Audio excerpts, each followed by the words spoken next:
Այսօր ուզում եմ անդրադառնալ մի շատ կարևոր եւ նուրբ հարցի։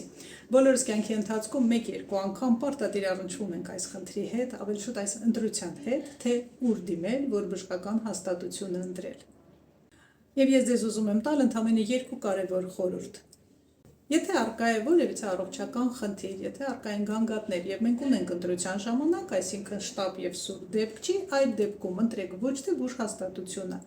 այլ ընտրեք բժշկին։ Այսօր ինտերնետում հասանելի է ինֆորմացիա մեծ քանակի բժիշկների մասին, թե կրթական առումով, թե աշխատանքային փորձի։ Շատ բժիշկներ վարում են սոցցանցերում իրենց էջերը, որը նույնպես տալիս է բավականին լայն ինֆորմացիա այդ բժշկի գործունեության վերաբերյալ։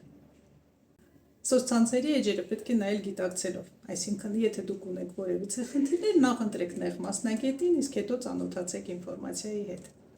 Երբ դուք ընտրում եք նեղ մասնագետին, շատ հեշտ կարելի է պարզել, թե որ բուժհաստատությունում է բժիշկը աշխատում եւ գրանցվել այցի։ Եվ եթե արկա է փոխադարձ հարգանքը, դուք հարգում եք բժշկի ժամանակը, բժիշկը ի սկզբանե մոտենում է ձեզ հարգանքով եւ հարգում է ձեր տրամադրած ժամանակը, դուք չեք սպասելու երկար միջանցքներում, հետեւաբար նոր վերանորոգում արված, ինչ տիպի կահույք է տեղադրված, այդ բոլոր հարցերը անցնում են երկրորդ պլան։ Այո, կարևոր է, որ լինի կոմֆորտ, շատ կարևոր է, որ լինեն պահպանված բոլոր մաքրության կանոնները, որոնք անհրաժեշտ են բուժհաստատություններում, բայց վերանորոգման որակը ձեզ համար առաջնային չպետք է լինի բժիշկ ընտրության հարցում։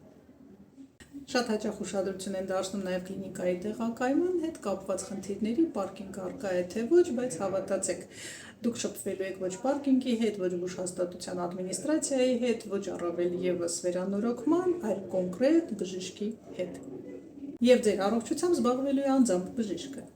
Եվ երկրորդ շատ կարևոր հարց, որպեսզի բուժհաստատությունում, որտեղ աշխատում է ձեր ընտրած մասնագետը, լինի սեփական գործող լաբորատոր ծառայություն։ Քանի որ խորհրդատվությանը հաջորդում են գործիքային հետազոտությունները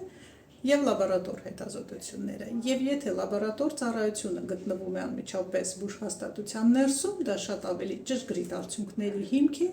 եւ շատ ավելի հեշտ է կազմակերպել։